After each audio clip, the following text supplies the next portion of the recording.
So when I had to choose a country, my first thought was Jamaica.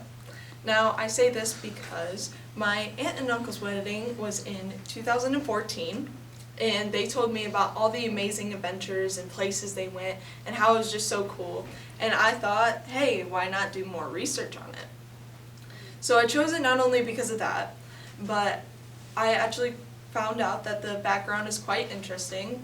The human rights are a little iffy, and they really want to help with climate change. Now, not only is there fatal flaws, but they have this beautiful culture, and the clothing and just everything about it is amazing.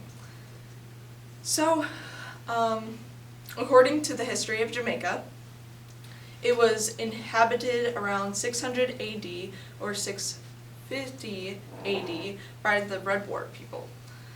And then roughly around 800 AD, a second wave of inhabitants occurred by the Arawak tribes.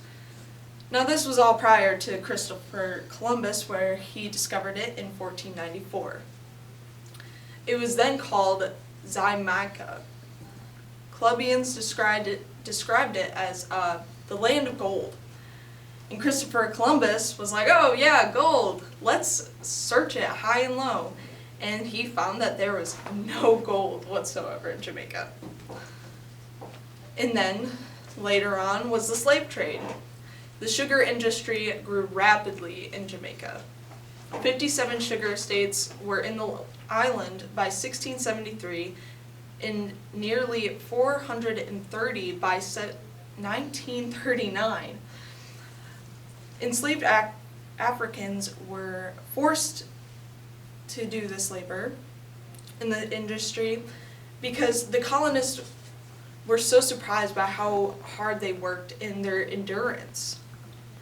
Not only that, but the African labor was cheaper and promising, and they continued to ship the Africans to the West Indies to be sold to planters who forced them to work on the sugar plantations. Well, of course, the slaves were unhappy with their status, and they rebelled whenever they could. Since they had frequent slave rebellions, the Caribbean was one of the factors that led to the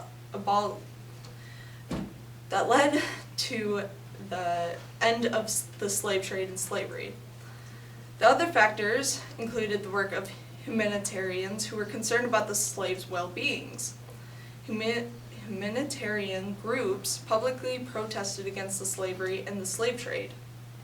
January 1st, 1808, the bill was passed to end slavery. Trading in African slaves were declared to be utterly abolished, prohibited, and declared to be unlawful. Emancipation came into effect in 1834, and full freedom was granted in 1838. The Jamaican Constitution in 1962 was the most fundamental legal part in this country, guaranteeing the freedom and the rights and privileges of every Jamaican citizen. The Constitution took effect in August 6, 1962, when Jamaica gained political independence from Britain after 300 years of British colony rule. According to the population of Jamaica, the current population is 2,992,214 as of Tuesday, November 29th, 2022. The weather is absolutely beautiful. The mountains cause variations in the temperature because of the elevation, but it doesn't really change from season to season.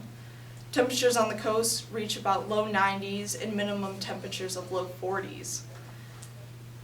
Rains are seasonal, often occurring in October and May. Although thunderstorms can bring heavy showers in the summer months from June to September, the average annual rainfall to the entire island is 82 inches.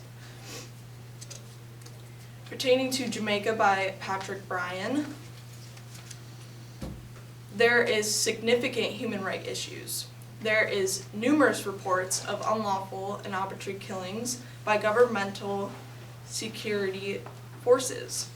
There's harsh and life-threatening conditions in prisons and detention facilities. Arbitrary arrests and detentions, serious corruption by officials, lack of accountability for violence against women, and sex and labor trafficking were all significant human rights issues. Now, I found on Jamaica 2020 Human Rights Report that what they hold most important is the respect for civil liberties. That includes the freedom of expression, including the press, internet freedom, academic freedom, and cultural events, freedom of peace and assembly and association, freedom of religion, and freedom of movement. Now, one of the many things that they focus on is climate change.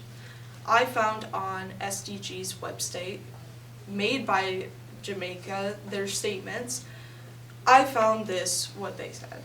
Jamaica associates itself with a statement made by Grenand on behalf of AOSIS and would like to emphasize the fact that the impacts of climate change has started to affect our island. We are still recovering from the ravages of Hurricane Irene in 2004, which cost the government of Jamaica over $500 million in damage and a negative effect on the country. Jamaica supports the need for the continuation of dialogue on migration as well as adoption. And we follow a no-regret migration policy as it relates to climate change. Climate change adaptation planning in Jamaica is an integrated process encompasses all sectors, including coastal zone management and water sources. It is also included in environmental impact assignments. Now, like I said before, I chose this because of the very many things that we don't know about. But one of the things that really interested me was the culture. Jamaican culture is a product between Europe and Asia.